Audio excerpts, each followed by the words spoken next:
दोस्तों, आइए आज सुनते हैं भूत की कथा जिसका नाम है अतृप्त आत्मा। मेरा नाम रमेश है। मैं अपने परिवार के साथ पेन नामक छोटे से गांव में रहता था। मेरे घर में मेरे माँ, पिताजी और छोटी बहन काव्या थे। ये तब की बात है जब मैं हायर सेकेंडरी स्कूल में पढ़ रहा था। मेरे क्लास में स्वीटी नाम की लड़की पढ़ती थी। वो बहुत ज्यादा खूबसूरत थी। मुझे ही नहीं, पूरी क्लास को वो बहुत पसंद थी। उसकी काली काली आंखें, लंबे लंबे बाल और गोरा रंग सबको पागल बना देते थे।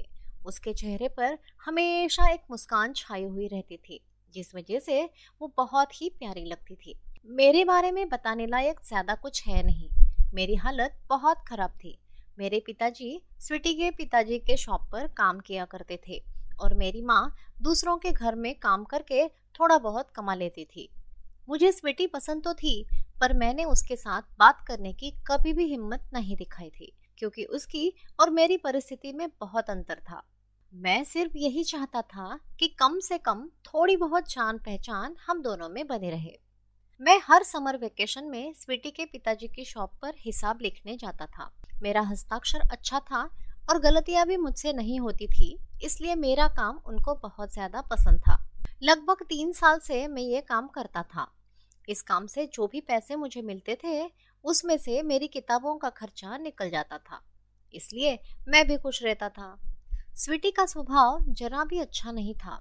उसको अपने पिताजी के पैसों पर बहुत घमंड था। वो हमेशा मेरे साथ बात करने की कोशिश करती रहती थी, पर मैंने हमेशा उसको इग्नोर किया। मैं घर में रहूं या ना रहूं, वो सीधा आकर मेरी होमवर्क की बुक्स लेकर चली जाती थी और वापस देने के टाइम वो अपने आप से कभी भी नहीं देती थी। जब मुझे जरूरत पड़ती थी, मैं खुद ही उसके पास जाकर मेरी किताबें वापस ले आता था। कभी कभी अपने डिफिकल्टीज पूछने के लिए भी वो मेरे पास चली आती थी, पर मेरे समझाने के बाद भी उसके दिमाग में कुछ भी नहीं घुसता था, क्योंकि उसका ध्यान हमेशा कहीं और ही लगा रहता था। रास्ते से आते जाते हमेशा उसका मुझे धक्का लगता था। समझ में नहीं आता था कि वो जानबूझकर धक्का मार रही है कि गलती से लग रहा है। कभी कभी तो मेरा सर चकरा जाता था। मेरा पढ़ाई से ध्यान हटने लगा था। शायद वो भी मुझे पसंद करने लगी थी। जब ये बात मेरे ध्यान में आई तो मैंने खुद को कंट्रोल किया और स्कूल के बाद शाम को टीचर के घर पढ़ाई के लिए जाने लगा। मैं रात देर तक उनके घर में ही पढ़ाई करता रहता था, ताकि मैं स्वीटी को टाल सकूं। कभी कभी तो सामने से आकर वो पूछ लेती थी कि क्या तुम मुझे इग्नोर करने लगे हो। मेरे क्लासमेट्स अब मुझे चिढ़ाने लगे थे। मुझे अभी सामने सिर्फ मेरी बोर्ड एग्जाम ही दिखाई पड़ रही थी। कुछ दिन बाद एग्जाम हो गए और रिजल्ट्स भी आ गए। मेरे मार्क्स बहुत ही अच्छे थे, इसलिए मेरे पिताजी और सब टीचर लोग बहुत खुश हो गए और स्वीटी तो जैसे तैसे पास हो गई थी। आगे की पढ़ाई का कोई ठिकाना नहीं था, क्योंकि आगे पढ़ने के लिए मेरे पास पैसे नहीं थे। फिर स्वीटी के बाबा ने सामने से मदद ऑफर किया। उन्होंने मुझसे कहा कि मेरे एक दोस्त शहर में रहते हैं, उनकी बड़ी शॉप है, तुम उनके शॉप पर काम भी कर लेना और साथ में कॉलेज में एडमिशन भी ले लेना, तो तुम्हारा कॉलेज का खर्चा भी निकल जाएगा। मैं उसके लिए एक लेटर लिखकर तुम्हारे पास देता हूँ। ऐसा कहकर उन्होंने मुझे एक लेटर दिया और फिर मैं शहर की तरफ निकल पड़ा। मैंने मन ही मन में कहा, थैंक्स गॉड, कम से कम कुछ दिन के लिए तो स्वीटी से पीछा छूट गया। जॉब करके साइंस तो मैं नहीं कर सकता था, इसलिए मैंने कॉमर्स के लिए एडमिशन ले लिया और दुकान का काम संभाल कर मैंने अपना 12th पास कर लिया। वहां पर भी मैंने अच्छे मार्क्स निकाले। दुकान वाले सेठ जी खुश हो गए। उन्होंने मुझे फीस ऑफर किया और आगे पढ़ने के लिए एडमिशन लेने के लिए कहा। मैंने भी लोन के तौर पर उनसे पैसे एक्सेप्ट कर लिए और बीकॉम कंप्लीट किया। तब तक मेरी सिस्टर का भी मैट्रिक कंप्लीट हो चुका था और उसको भी आगे की पढ़ाई के लिए कहीं एडमिशन लेना चाहिए था, इसलिए मैंने माँ बाप और बहन तीनों को मेरे पास शहर में बुला लिया। फिर सेठ जी की दुकान पर ही पिताजी को जॉब लगवाया और एक जगह माँ की भी नौकरी मिल गई। इस तरह हम लोग शहर में सेटल हो गए। फिर मैंने एक छोटी सी फर्म में जॉब ज्वाइन किया और पोस्ट ग्रेजुएशन भी कंप्लीट कर लिया। फिर पिताजी ने कहा कि अपने गांव में जाकर सेठ जी से मिल लाओ और उनको मिठाई उठाई खिलाओ, क्योंकि उनकी भी तो मदद मिली थी मेरी तरक्की में। फिर मैं अपने गांव चला गया, स्वीटी के घर पहुंचा, सबको मिठाई खिलाई और मेरे एजुकेशन के बारे में भी बताया। सब लोग खुश थे। स्वीटी ने भी जैसे तैसे अपना ग्रेजुएशन कंप्लीट कर लिया था, पर अब भी स्वीटी मुझे ठीक नहीं लगी। उसके दिमाग में कुछ न कुछ चल ही रहा था। उसने मेरे साथ भी ठीक से बात नहीं की। मौका पाते ही स्वीटी के पिताजी ने स्वीटी की शादी मुझसे करने की इच्छा बताई, पर जैसे ही मुझे पहले से पता था कि स्वीटी का स्वभाव जरा भी अच्छा नहीं है और उसके अंदर बहुत ज्यादा एटीट्यूड भरी है, तो वो मेरे घर में फिट नहीं हो सकती है। इसलिए मैंने मीठे लफ्जों में माफी मांगते हुए इनकार कर दिया। कुछ सालों बाद काव्या की शादी तय हो गई।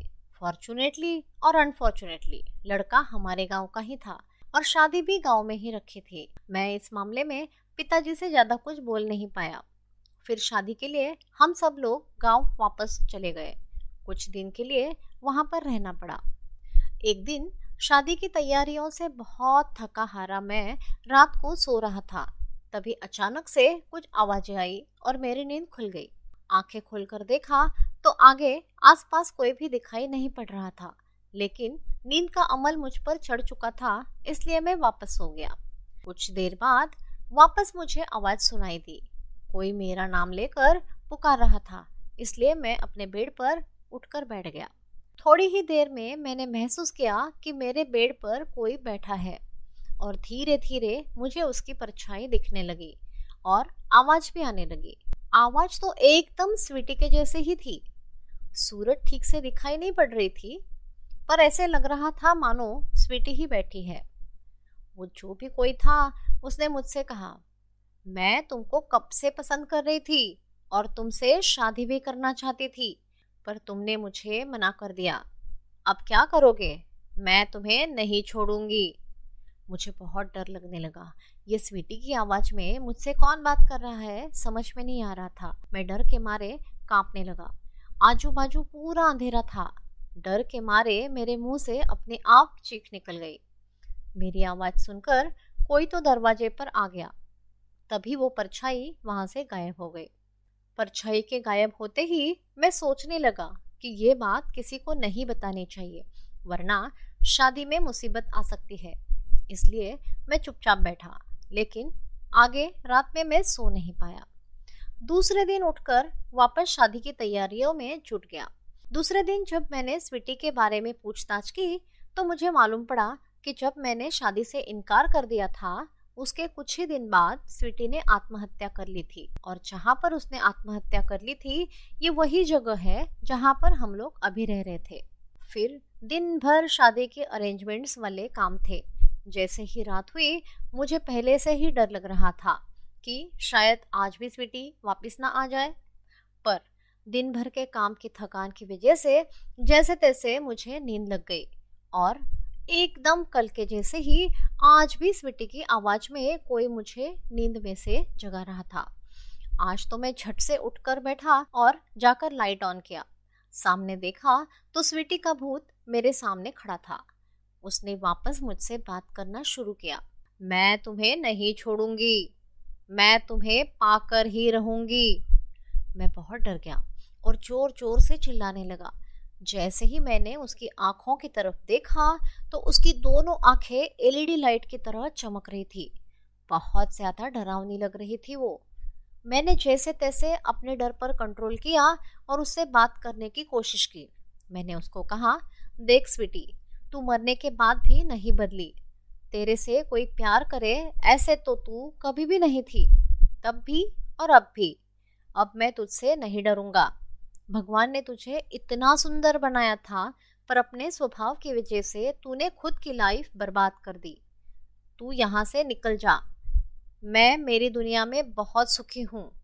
अगर सच्ची में तूने मुझसे प्यार किया है तो तू यहाँ से निकल जाएगी। तभी स्वीटी के अंदर कुछ चेंजेस होने लगे और धीरे धीरे हलचल दिखने लगी और एकदम से खिड़की के ऊपर का पर्दा हिल गया और स्वीटी का भूत वहां से गायब हो गया। इस तरह से मुसीबत से जान छूटी।